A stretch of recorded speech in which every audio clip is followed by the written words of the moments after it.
Saya pun rasa macam agak struggle lah untuk survive dekat sana. Sebenarnya kalau ikutkan daripada situasi tu, saya boleh dia continue setahun. Habiskan setahun pergi sana. Tapi saya tak nak rosakkan saya punya career. Saya tak nak rosakkan saya punya career. Saya tak nak benda tu jadi menjejaskan saya punya perjalanan. Dan saya decide setengah tahun je race dekat motor tu. Sebelum saya nak decide, saya dah pergi berjumpa dengan Bonsu sebenarnya. Bonsu balik. Waktu tu Bonsu memang sangat kecewa. Saya pilih ke jalan tu. Dia sebenarnya dia dah tak ada hati dah dengan saya sebenarnya. Tapi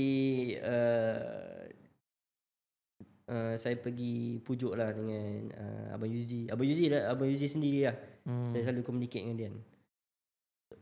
Balik je dia minta saya suruh balik je. Balik kita try discuss dengan Honda. Time tu dengan Abang Amy semua kan. Saya pun okay, sebelum saya nak stop dekat motor tu, saya dah discuss dulu dengan Abang Yuzi. Dia cakap okay, kita mungkin ada slot lagi untuk Z. Kalau anda kata Z stop ke sini, Z mungkin boleh race lagi dekat Asia. Tapi ada syarat lah.